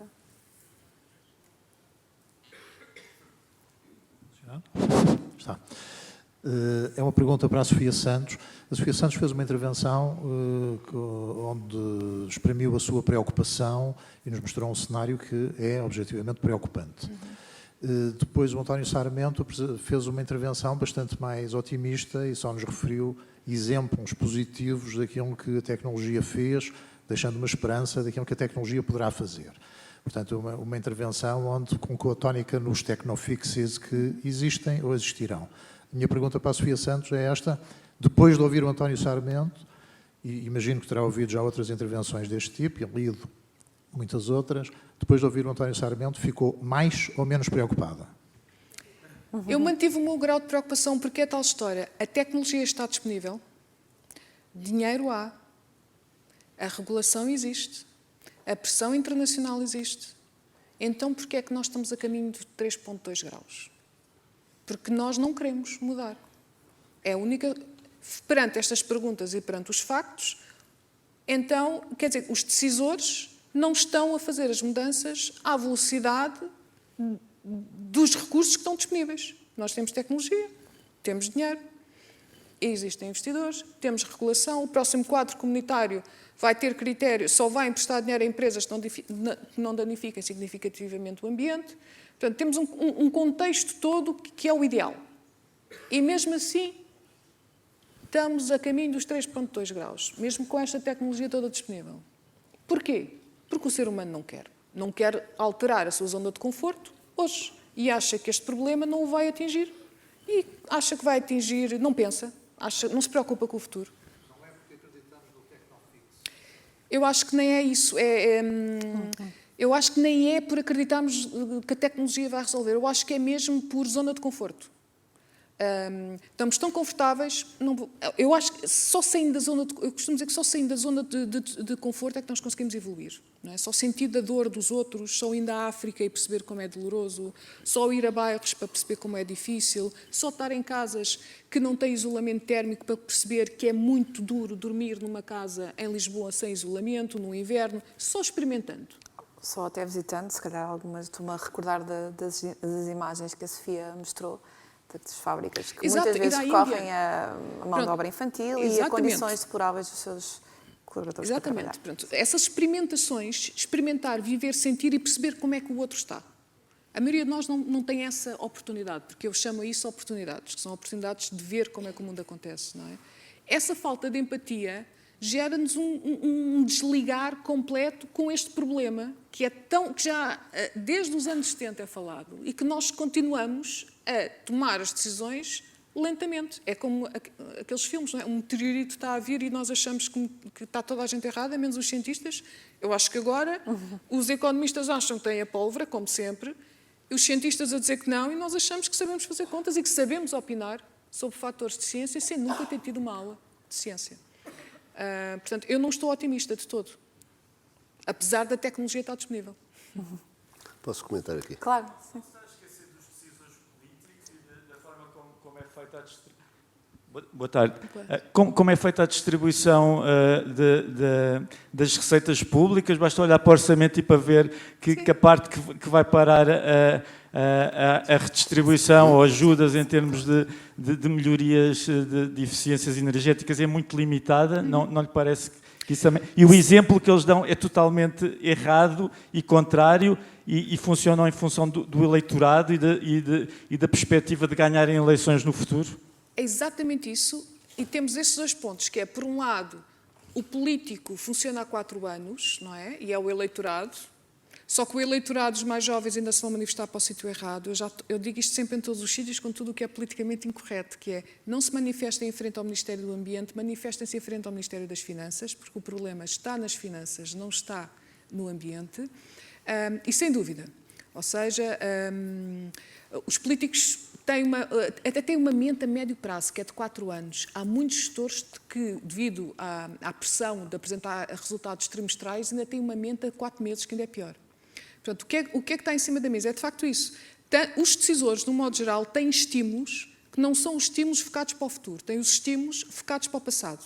E, portanto, ou têm consciência daquilo que devem fazer e fazem, ou não tendo essa consciência, vão apenas reagir a estímulos de curto prazo, que é o que o mundo político faz e é também, de certa forma, o que muito do mundo financeiro, económico, empresarial faz, porque ou tem acionistas que pressionam sobre estes temas e os clientes, ou então qual é o estímulo que tem. E, de facto, andamos por aqui. Ou tem consciência ou é por estímulo. Os estímulos ainda não estão lá, portanto, ou tem consciência ou não tem. E aqui o professor António Sarmento também queria acrescentar qualquer coisa, não é? Em relação a... Duas coisas. Em primeiro lugar, queria dizer o seguinte. A apresentação que eu fiz limitou-se a tentar mostrar que sem tecnologia nós não vamos lá. Eu trabalho em energias renováveis marinhas desde 1978. Classificar a minha apresentação como Tecnofix, sinceramente, acho que é desagradável. Por outro lado, queria dar-me agora uma contribuição de outra forma, que é explicar que, ou pelo menos em meu entender, as mudanças demoram tempo e não é credível, não é razoável, não me parece de bom senso esperar que as mudanças ocorram de um dia para o outro, porque elas não ocorrem. E se nós ganharmos essa perspectiva, vamos estar sempre desconfortáveis. Quando eu digo que em 10 anos se instalaram o correspondente a 34 reatores nucleares no mar sob a forma de energia eólica, isso é uma mensagem muito positiva, que nós não devemos pôr de lado. E se fizermos isso em 10 anos, nos próximos 20 anos podemos fazer o triplo ou o quádruplo. Portanto, nós temos aqui sinais que são muito positivos da evolução. Agora, é evidente também que um sistema energético não se transforma em menos de 10 ou 15 anos. Não se transforma, não é possível. E, portanto, nós temos que ter a noção do tempo que as coisas demoram a fazer. E finalmente, eu devo dizer o seguinte, não é que isto não se dirige à Sofia, mas é contraproducente nós estarmos permanentemente a achar que o mundo está aí para pior. É contraproducente. E não é verdade. E quem quiser, leia o livro Factfulness e vai perceber que, de facto, todos os indicadores que nós temos sobre a evolução da humanidade são positivos, apesar de nós acharmos que as coisas estão a andar para baixo. Estão a andar para baixo porquê? Porque temos muito mais acesso à informação e a maior parte da informação, infelizmente, traz-nos essencialmente coisas negativas. E, portanto, estamos criando esta imagem de que o mundo está cada vez pior e não há nenhum indício que seja assim. E agora, mais questões? Tem ali um braço?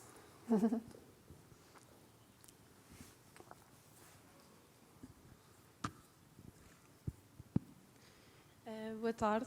A pergunta que eu tenho é, para a ajuda de um melhor ambiente, as empresas terão de baixar a sua produtividade? E, se sim, como é que vão fazer em relação à diminuição da economia financeira no mundo? As empresas não têm de baixar a produtividade. São coisas, o baixar a pegada ambiental não significa que uma empresa tenha de produzir menos. Pronto, isso é, vamos desmistificar, tirar aí os mitos. O ambiente não é uma coisa má. E, portanto, nós podemos baixar as emissões de CO2 até aumentar a produção. Porquê? Aumentando o nível de eficiência, aumentando as fontes de energia renovável, alterando os processos, utilizando matérias-primas que são resíduos de outras indústrias. Portanto, essa ideia de que eu só consigo baixar as emissões de CO2 se eu baixar a produção não é correta, ok? E é preciso vocês pensarem nisso. Portanto, o que é que eu estou também a dizer? Que termos pressões ambientais não é sinónimo de desemprego. Antes, pelo contrário. É sinónimo de que precisamos de mais cabeças pensantes e de criatividade e de inovação para identificar como é que eu até posso produzir mais com menos, ok? Portanto, satisfazer mais as necessidades das várias populações com um processo que é muito mais eficiente e com produtos que são muito mais ecológicos, ao longo de toda a sua cadeia de valor. Não sei se respondi à pergunta. Respondeu sim, obrigada. Não sei se quer também. Não. Mais questões? Eu aproveito só aqui para fazer... sim. E estava outra. Está ali. Boa tarde. Quando a Sofia fala sobre o seu pessimismo, não é? Uhum. E fala que é preciso sair da zona de conforto, eu tenho uma visão que é, nós não estamos na zona de conforto, ponto. Uhum. Nós não estamos, é preciso sair daqui, porque isso não é confortável. De manhã ouvi a frase que é, nós estamos aqui entre o fim do mundo e o fim do mês, não é? Isso é mesmo que a gente, eu acho que todos os países no mundo estão a viver hoje. É o desespero de não ter uma perspectiva que corresponda ao sonho de evolução e de progresso que a própria sociedade vai criando nesses últimos 100 anos, pelo menos, não é? Era suposto que a gente entendesse que os nossos filhos vão estar numa situação melhor, mas eu, às vezes, sofro de ansiedade porque não consigo, muitas vezes, enxergar isso para os meus filhos e sei que vou estar viva ainda a sofrer com essas questões. Mas, do ponto de vista da economia, existe o dinheiro, existe a tecnologia, existe a vontade, mas existe uma outra coisa que é muito grave, que é quem tem que mudar não quer mudar. Não é? Que são as grandes empresas que precisam mudar esse chipzinho ali e fazer o que a Sofia falou para aquela menina ali, que é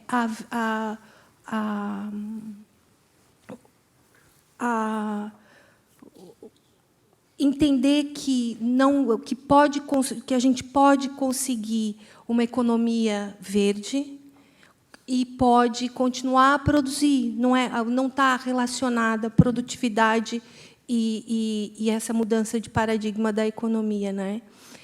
A pergunta que eu tenho para os dois é uma proposta de fato envolve a sociedade e envolve fundamentalmente quem manda, não é? Que são os governos e as empresas. Qual é o conselho que vocês os dois teriam para esses novos, para esses que estão agora, mas os novos governantes e os novos CEOs,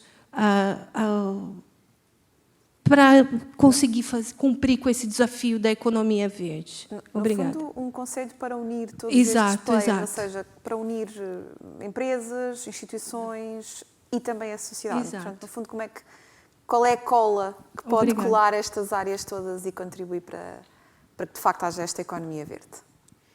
Eu arriscava dizer política fiscal e uma política de educação.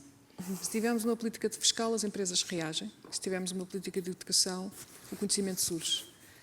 Se for uma política de educação de reskilling, como é agora aquilo que se diz, e de renovar os conteúdos e a informação, não só nos mais jovens, porque isso vai demorar mais tempo, mas dentro das empresas, eu diria que isso é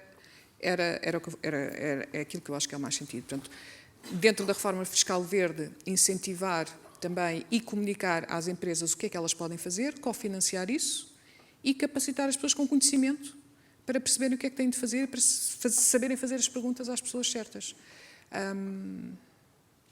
E depois escolher, quando se vota, votar naquilo que é melhor e não fazerem como eu, que é afastar-me da política, porque quando nós nos afastamos da política, depois o resultado final normalmente não é bom e estamos a caminhar na Europa para um resultado final que pode não ser nada bom para aquele grupo que está ali daqui a 15 anos. Não sei se o Não, eu só queria dizer que estou de acordo na parte, obviamente, fiscal e, sobretudo, na parte do conhecimento. E no conhecimento a vários níveis. O conhecimento científico, portanto, de fomentar um melhor conhecimento da população que atinge um nível universitário, etc. Mas também da população, porque, efetivamente, em último lugar, é a população que decide. Exatamente. E nós temos que ser capazes de transmitir para a população aquilo que nos preocupa, mas, como digo, e eu como disse, sou um otimista, não só aquilo que nos preocupa, mas aquilo que nos pode libertar das preocupações. Isso é igualmente importante. E agora, penso que havia aqui também uma questão. Obrigada. Portanto, esta questão da educação, não é? Que são as novas gerações que também acabam por depois... Obrigada. Não é bem uma questão, são 2 ou 3 comentários. Eu nas empresas não vejo esta inconsciência. Eu vejo agora, não estou a falar de 30 anos atrás, mas agora uma grande preocupação. Só que o que me parece é que as soluções já sabemos quais são, 40% vão ser soluções de tecnologia disruptiva, você já falou disso, não é? Mas aqui precisamos de tempo para fazer piloto, para testar e ganhar escala. 40% das soluções, e aqui estou a falar de vários estudos, não só de consultores, mas também de coligação de partes interessadas em países da Europa, 40% vão ser soluções de eficiência, ou seja, uma economia mais circular, mais eficiência energética, ou seja, de soluções que já conhecemos, e 20% para a McKinsey, são 10% para a coligação que estou a referir, são 20%, chama-se sobriedade. Isso é onde está agora esta inércia. É que para uma empresa definir o que é que vai ser a sua sobriedade, porque assim, eu não acredito num PIB que vai crescer numa economia que depende a 70% de energias fósseis, não há ambiente que sobreviva a isso. Por isso, hoje, quando estamos a falar de sobriedade, é onde é que eu vou reduzir a minha pegada carbónica, sabendo que vou renunciar a alguma coisa, a algum sacrifício, Então, qual é o melhor trade-off hoje para desistir de alguma coisa, para termos um benefício a meio e longo prazo? E se as empresas estão a demorar tempo, e para algumas é verdade, é porque este trade-off é super difícil, porque este trade-off hoje vai implicar desemprego, talvez nesta fase de transição. Transição quer dizer transição, não é uma fase estável, não é uma fase durável, não é? Por isso, eu partilho o seu optimismo a mais longo prazo, na condição que hoje sejamos capazes de tomar decisões que eventualmente podem levar a algum sofrimento na parte económica, que podem levar também a consequências graves na parte social, por isso que fala-se de transição verde justa, e eu ainda não percebo bem o que é a parte do justo aqui, como é que chegamos lá, mas isso, ou seja, as soluções existem, hoje o que estamos a arbitrar é esta parte, até onde é que vai uma empresa para fazer um crescimento, pelo menos para renunciar a algumas práticas, até instalar as práticas mais duráveis. Eu acho que é por isso que estamos a demorar tanto tempo, não acho que é porque as empresas não têm moral, porque no final do dia nós fazemos parte todos de empresas, quer dizer, e eu acho que somos as mesmas pessoas. E qual é a solução, assim, neste caso? Foi só um comentário, eu aproveito para fazer a pergunta, não é? O que é que, para esta fase de transição em que as coisas podem não ser assim tão imediatas? Eu continuo a dizer a mesma coisa. É preciso nós termos as nossas expectativas não só bem alinhadas, mas corretas. Se nós tivermos uma expectativa de que as coisas se vão resolver a pouco tempo e com pouco esforço, estamos enganados e vai-nos correr mal. Portanto, é muito importante ter as expectativas certas, quer em termos de o que é que se consegue atingir e em quanto tempo. E eu volto a dizer, toda a infraestrutura energética, toda a infraestrutura industrial, etc., não se transforma de um dia para o outro. São anos, é uma década. E, portanto, isso é mesmo assim. Não há muito a fazer e temos que perceber isso, que é para não desanimarmos. E um outro aspecto que referiu, que de facto é importante, nós estamos numa época de transição. Eu não sei se a época de transição não é permanente, não vai ser permanente, mas pelo menos estamos numa época de transição e essa transição tem custos. E esses custos têm que ser aceitos pela sociedade. Muitas vezes, também por falta de conhecimento e de reflexão, a sociedade não aceita esses custos de transição e acaba por travar essa transição, porque não os aceita. Não é? E nós não podemos culpar a sociedade em geral, porque a sociedade é composta pelas pessoas. O que nós temos é que trabalhar para que essa compreensão esteja mais presente. Não é? Transições sempre existiram e nas transições há sempre empregos que são perdidos e outros que são gerados. E é exatamente isso.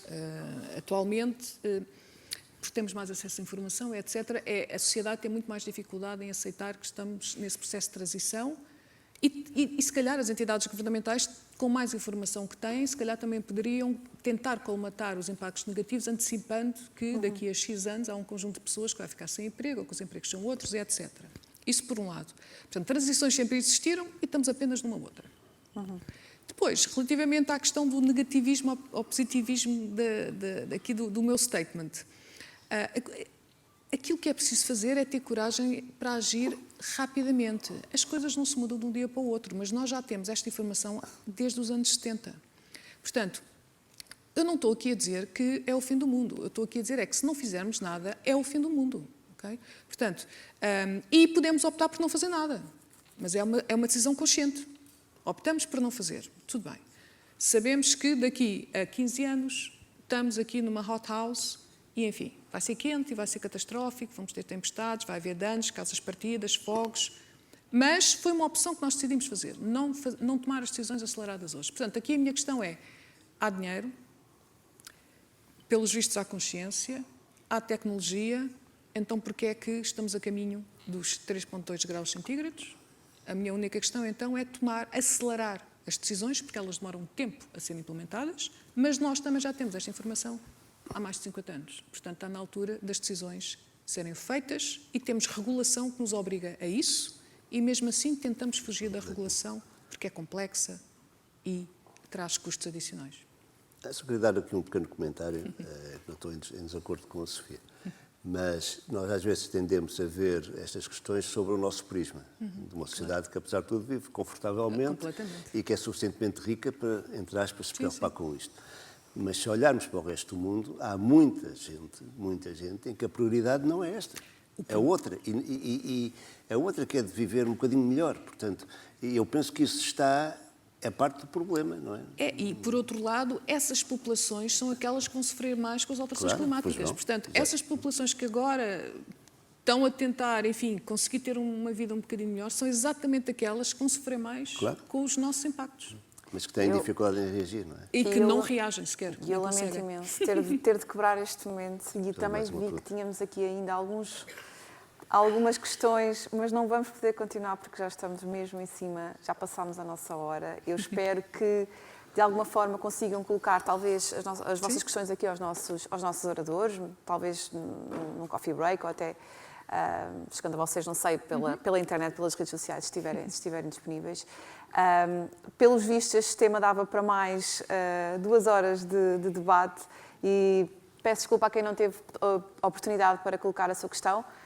Da minha parte, agradeço imenso terem estado aqui, também o convite que a Culturgest e a Fidelidade me fez para poder estar, aqui aos nossos oradores por este debate tão interessante e espero ver-vos numa próxima oportunidade e tenham um bom ciclo de conferências. Até à próxima.